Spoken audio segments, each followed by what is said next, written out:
Okay, hi, Dance 101, Dance Appreciation. This is our first Google Hangout or our first lecture for this course. Today we're just going to talk a little bit about how get used to using this format. Is there anybody there? You can click on the screen and join this conversation, and you can ask questions and then I can answer them. Or for those of you who are watching later, that's perfectly fine as well. So first, I just wanted to kind of go over what your expectations or my expectations for this course is. And I know I outlined them in the syllabus. I am going to be taking away 2 of those quizzes, so we will only have 2 quizzes, 2 reflective essays, a PowerPoint, and a dance critique. So it shouldn't be terribly difficult. The thing that we really need to stay on top of is make sure that you're watching these weekly lectures and then commenting on the bulletin. And I'm doing it on the bulletin as opposed through the assignment section because I want to try to promote interaction. So if you see John Doe comments and it says something very interesting about the dance video that was posted for the day and you have something to say or reply to that, go ahead and comment to your classmate's post, and then that will you'll also get points for that. So the objective is to try to promote interaction as much as possible in this online forum. And I will try to remember to take a shower after sweaty yoga for next week's lecture. Right now, I want to talk about how we're going to discuss dance in this class. It's sort of counterintuitive because I think that we believe when we see a dance that we should have this sort of emotive response or this emotional feeling about dance. And what we're doing in this class is we're actually going to try to take our feelings outside. We're going to try to disconnect from those feelings somewhat, and so that we can look at the dance and look at the movement in a more objective way. So instead of saying, "Oh, I really like that dance. I thought it made me feel peaceful." Okay, that's a valid feeling, and it's valid, and it's important to like or dislike dances. But for the purposes of this class, we're going to say, what did you see in the dance? We're really going to look at the dance. What did you see? I saw 3 men in black, and they were dancing on the balls of their feet while shaking their hands. Okay, so first thing I want you to do in these reflections, you'll have 6 reflections, which are going to be responses to videos that I post through the assignment bulletin. In the reflections, I want you to really go through and give me an extensive description of what you saw, and then at the end you can tell me if that's your personal aesthetic choice. Is that something that you would choose to go see again or not? Then you can, after you've told me what you've seen, so were there level changes? Did they move their arms out and around? Were they disco dancing? Okay, were their fingers, were they using lots of hand motions? Okay, so these are all things that we can talk about in a descriptive manner. Okay, what were the costumes? What was the lighting? All things that can be in a performance setting can be talked about in a descriptive manner. And so while we're talking about those, and those are for the 25-point reflections. For your bulletin, I just want 3 to 5 sentences, again, using complete sentences, and again, telling me what you saw, commenting on a classmate's post, those sorts of things. And whether you're writing in the bulletin posting or the reflective response or one of your essays, I think it's really important to stay away from the quote dangerous and forbidden words. Okay, so for those of you who have the book, that's in the back of the book towards the end, and it will have a whole section about dangerous and forbidden words. I know some of you are still waiting to get the book, and so I'm going to go over those briefly right now before we start actually taking a look at some dance. So some of the dangerous and forbidden words. Okay, actual or actually. Okay, so there's no reason to say, I actually like this dance. I actually saw somebody standing on their head. Okay, just say, I saw somebody standing on their head. We just want to cut out all of these not very descriptive words. Okay, so amazing and awesome. Those are they don't really tell me a whole lot. So what you saw I mean, awesome these days really just kind of means, yeah, it was pretty cool. Yeah, I saw it. That was awesome. Okay, but what is really does awe? Does it really inspire awe? Did you really see something that took your breath away? I mean, if that's what you saw, then use the words that um, that did take my breath away. That was something I had never seen before. That was very surprising to me. As opposed to just like, oh, that was amazing, that was awesome. Okay, that doesn't tell me that I know that you've watched this dance. Okay, so I'm going to show you something that I think is awesome. Okay, and then I think this is the sort of thing that inspires, I think, awe or is amazing. All right, so I'm gonna, this is my first time officially doing this Google Hangout, so bear with me. I'm gonna show you this, this video that I think is amazing and does inspire awe.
Okay, so that video always makes me cry a little bit, and I think that in the truest sense that is something that is amazing and inspiring and awesome.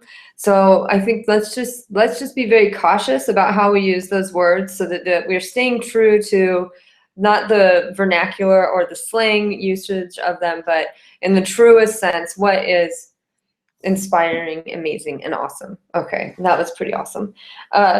So far we've talked about using the words actually, I actually cried. Okay, I could just say I cried when I watched that. It was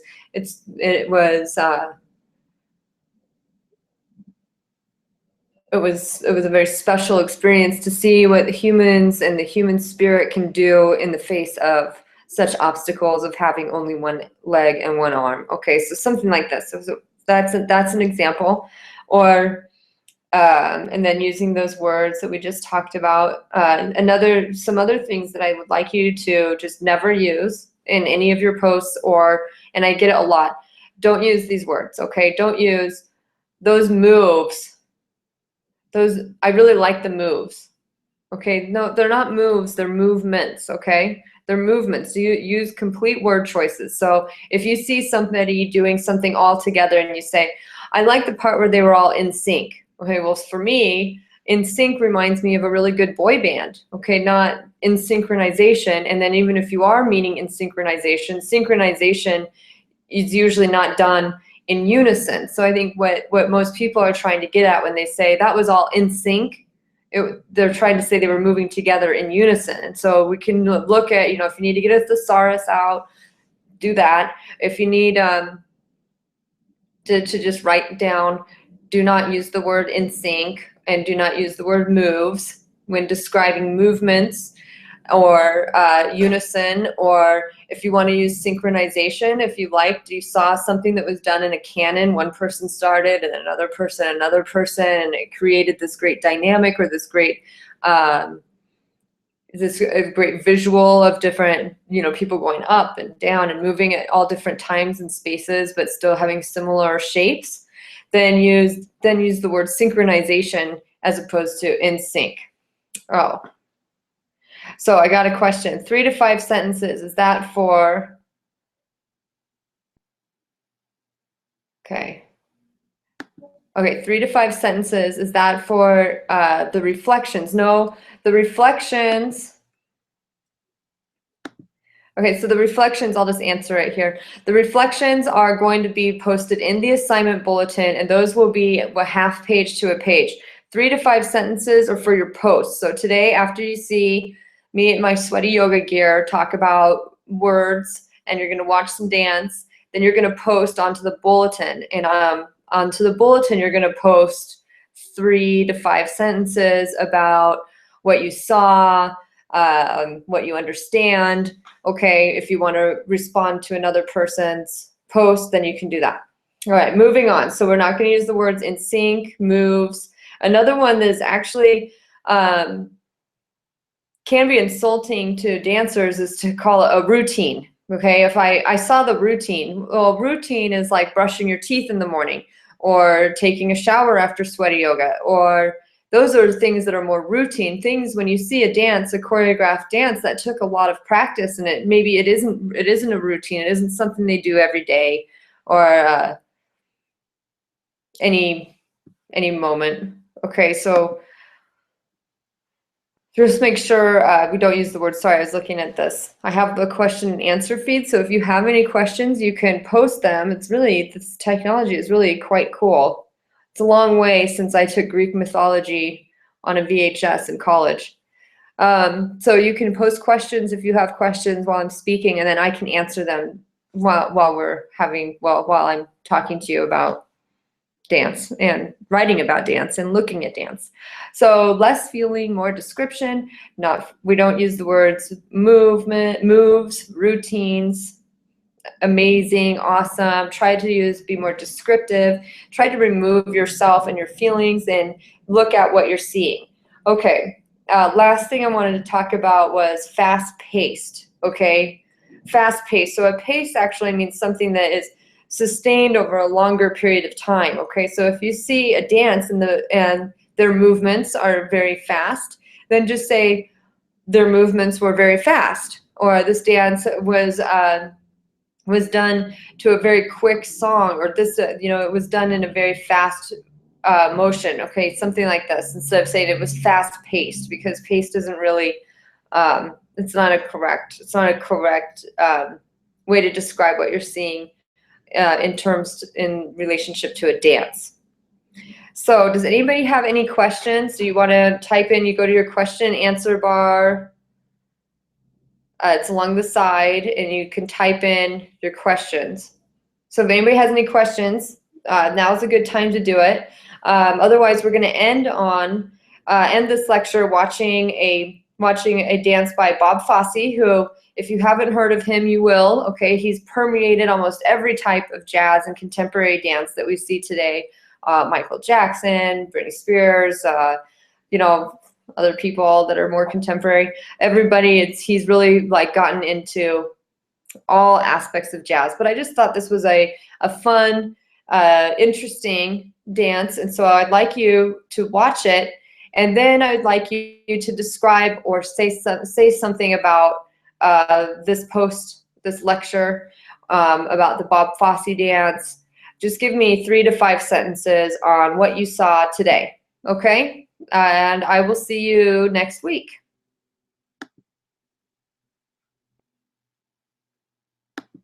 I didn't mean to do that. I have to share my screen first. Hold on. I'm going to get really good at this, and it will be so easy. Okay, here we go. Oh, somebody just asked me a question. Hold on. Where can we find the video from last week? We didn't have a video. Oh, the video, the tutorial. You just have to scroll through the bottom. Just scroll through the bottom, through the bulletin, and you'll see the tutorial. I can repost it on top of this posting if you would like also.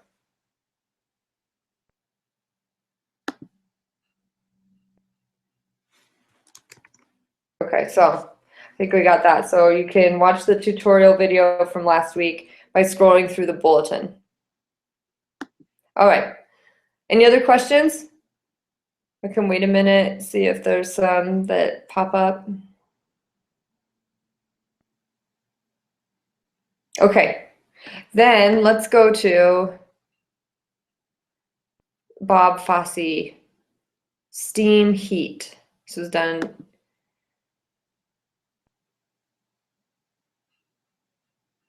in 1964 originally.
They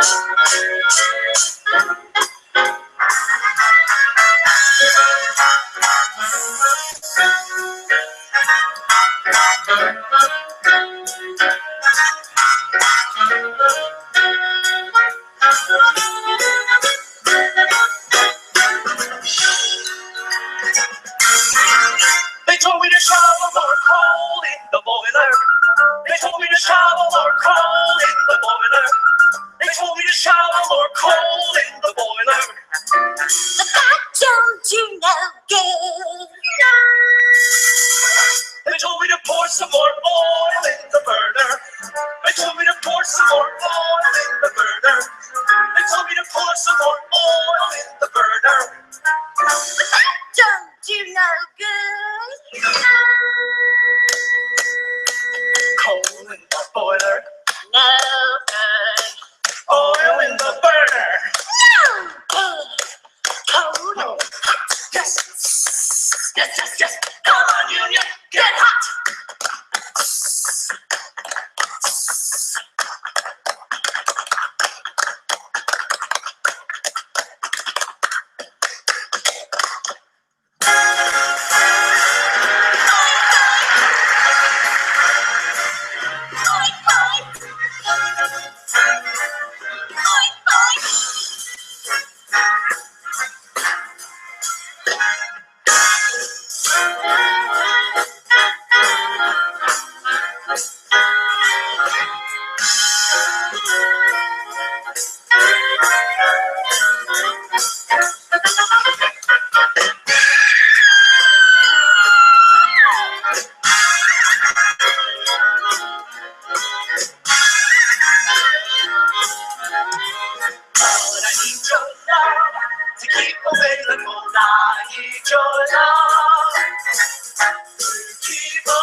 Okay.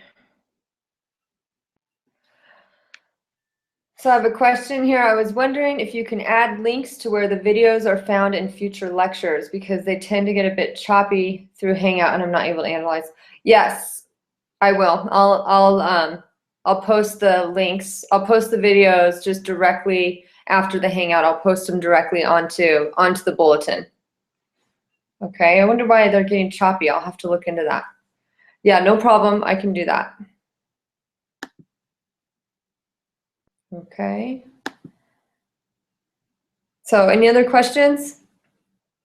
So basically, just to recap what we've gone over today is just to stay away from the dangerous and forbidden words. You can see a more extensive list and description of those on the back page of your book. If you don't have the book yet, some of the more, in my opinion, important things are to stay away from, just to get you started these next few weeks until you get the book, is to stay away from words like moves, routines, awesome, amazing. I don't really want to know how it made you feel so much. I want to know what you saw. And then at the end, after you've reflected to me what you saw in your description, you can tell me what if that was your personal aesthetic choice. Fast-paced, okay, don't use the word, just tell me if it was a fast or a slow dance. We don't need to put paced in there really, because it's not inaccurate. And then I have two videos here for you to watch. One is called Butterfly Dreams, and the other one's called Steam Heat by Bob Fosse, and I will post both of those directly to the bulletin on Notebowl. Your requirement to obtain the 10 points that are possible for this week is to comment on the post, okay? Comment on the post or comment to a colleague. The idea behind it is to promote interaction as much as we can in the online form. So I hope you all have a great weekend. Happy Friday, and enjoy watching.